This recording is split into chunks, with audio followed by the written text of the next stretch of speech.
I would like to say good morning to our administrators and counselors present, and I'd like to welcome you to this webinar titled Responding to the Death of a Staff Member or Student. My name is Albert Draper Jr. I am an assistant principal at Brubaker Intermediate School.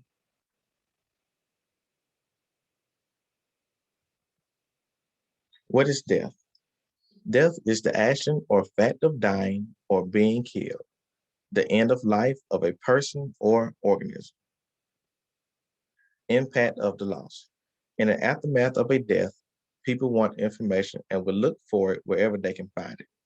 One of the most important and meaningful things you can do for your staff and students is to deliver accurate information about the death in a timely and sensitive manner. The death of a staff member or students impacts the whole school community. While some students and staff may be more affected than others, the death needs to be acknowledged by the community at large. There are some deaths that do affect only a few students or a few staff members who are acquainted with the person who died. Grief process. With these common 5 steps, there is no particular order that they happen or a person will experience when they're grieving. Though here they start with a normal functioning, then there's the shock and the denial of hearing one because just the previous day or previous weekend, you might have just seen that person. Or so when you first hear it, there is a shock and a denial about it because you're trying to figure out uh, what happened. You have fear. So there's a lot of things going on when you first hear the news of the death of a student or a staff member. There may be even some anger. You may be some frustration. There may be some anxiety or shame. There may be some depression and detachment, feeling overwhelmed, lack of energy, helplessness. Then there comes to dialogue and bargaining, reaching out to others' desire to tell one story. You're struggling to find meaning for what has happened. And then at last, there is acceptance. Then you move back to your returning to your meaningful life. But during this grieving process, you should not expect anyone to just go through those 5 steps in the order that they are presented, because there might be some intertwine where a person may go from dialogue and bargaining, then they go to shock and denial, then they go to depression, then they go to anger, then they go to acceptance. So it can go either way when a person is grieving. Some myths. If you're not crying, you're not really grieving. The fact is, crying is not essential to grieving. Second myth is people struggling with grief just need to get over it. Fact, you can't just move on from grief, and sometimes professional help is necessary. And the third myth is ignoring your pain will help it go away. The fact is ignoring your pain is a temporary solution at best. And another thing about ignoring your pain is eventually those emotions will come out. So the best thing to do is to address those emotions head on and at the present time. Crisis team members and responsibilities. So mandated by federal government and the state, each school is to have a crisis team. Not only that, the crisis team is supposed to be also documented inside of emergency operations plan that every school is supposed to have. So here are the top five crisis team members and their responsibilities. First is the team coordinator, which most likely will be the principal, as well as the assistant principal. You are to monitor activities throughout the school, making sure teachers, staff, and crisis response team members have adequate support and resources. And also, you may have to plan for a parent meeting if necessary. The safety coordinator. This individual ensures that students follow established school dismissal procedures, call on school resource officers or operation and maintenance supervisor for the district to assist parents and others who may show up at the school and to keep media off school grounds. Operations coordinator. He or she will arrange for crisis counseling rooms for staff and students, provide tissues and water throughout the building, and arrange for food for faculty and crisis counselors. Media relations coordinator. This individual will prepare a media statement. They will contact the district director of communication and technology, who will field media inquiries and advise staff that only the media spokesperson is authorized to speak to the media.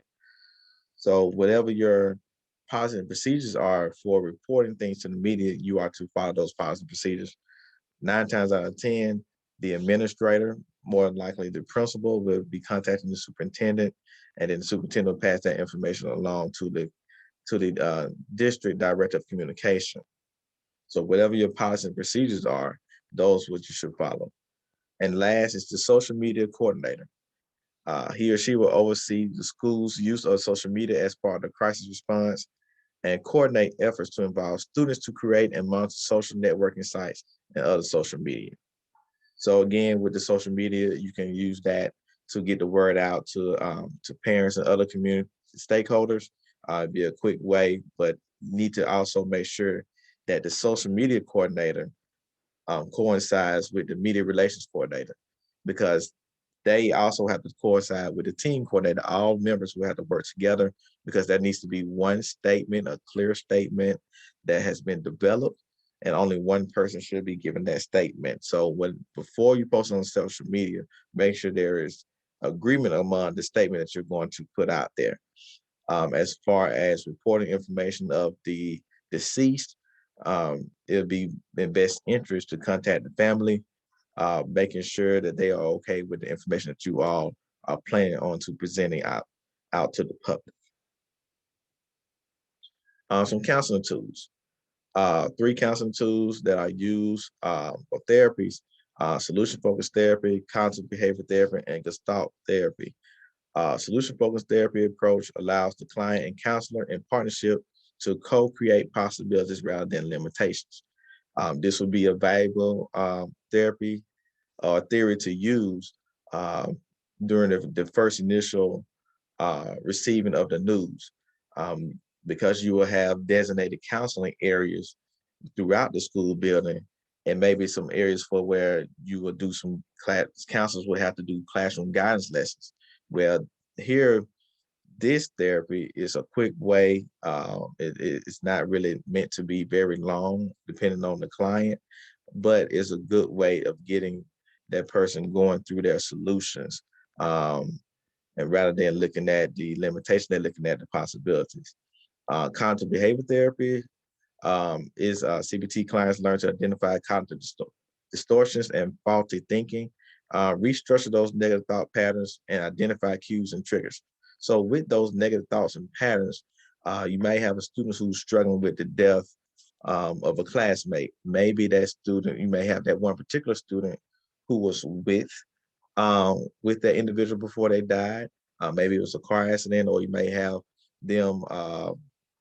The student might have been close friends, and after school they were supposed to meet somewhere, and that student might be dealing with some negative thought patterns because they might feel it's their fault that their classmate is no longer here. So those type of things, you can use that cognitive behavior therapy for that with for counselors. Another type of therapy is Gestalt therapy.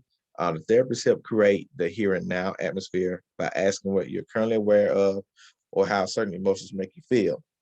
You might use a range of techniques to do this, and popular techniques with Gestalt is role playing, exaggerating their behavior, and reenacting a scenario.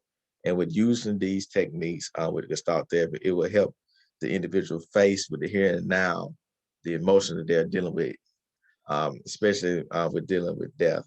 Reenacting a scenario, this can allow the individual to deal with their emotions by um, pretending that the person is there as they're talking. So when they're talking, you'll see them deal with the here and now, and maybe to be able to express some things that they didn't think was there or didn't believe that they had an opportunity to express. Some diversity issues to consider when dealing with death of a staff member or student is religious observances. The role of religion is important for most victims and survivors, because their answers to religious questions form their view of life, death, and meaning. Many people do not know their position on religion until disaster strikes, and then their religious faith and beliefs are formed. So you do have some people who are very religious.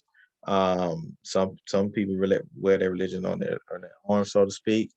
But we have to be mindful and respectful of those religious observances, especially of those victims and survivors, particularly the victims, the family. Being respectful of that. Um, a lot of religions like to have certain traditional, certain styles as far as they doing their funeral. Have certain styles as far as that they deal with the loss of the individual. You have some cultures where they bury the individual immediately, maybe 1 2 days after. Then you have others who will wait maybe a week to 10 days before they bury their loved one for different reasons. The second thing to consider is personal differences in grief and mourning. People often adapt the beliefs and values of their culture to meet their unique needs and circumstances. So as a result, grief responses within the culture vary from person to person. So it's not a one size fit all when we're responding to death as a school. When you're responding in your school as a death, um, there's different levels to grief. But it's important that counselors are able to provide small pamphlets or small steps for teachers so they may be able to recognize a student who may be still grieving in the classroom and who may need individual counseling. Um, Cultural rituals and regarding death, and each cultural death is associated with rituals and customs to help people with the grieving process. So rituals offer people ways to process and express their griefs. So with those rituals, it kind of coincides with the religious observances. More than likely to be the funerals will be one of the main rituals. Um, and there may be some cases where not necessarily having a funeral, you might have like a vigil or something like that for the individual. So it all depends um, on that culture and what they believe and how they want to handle it. Um, so before we end, there are some community resources that are here in the area. Support group ministry is located at 6,000 Atlanta Highway, Montgomery, Alabama 36117. These groups provide an environment of acceptance and support for those going through a difficult season in life. The Samaritan Counseling Center, it helps those dealing with mental health issues, families struggling to heal broken relationships, and employees battling substance abuse and addiction. They all have a place to go for help. So this is a good counseling center for those who are dealing with some um, tough, tough mental health issues and who are really struggling with the death and going on about their everyday life. The Families Guidance Center is one that we've partnered with Montgomery Public Schools. It's dedicated to strengthening families through partnering with families, organizations, and communities through the provision of an accessible, comprehensive system of coordinated programs and services designed to enable people of all ages in Alabama to envision and achieve their goals.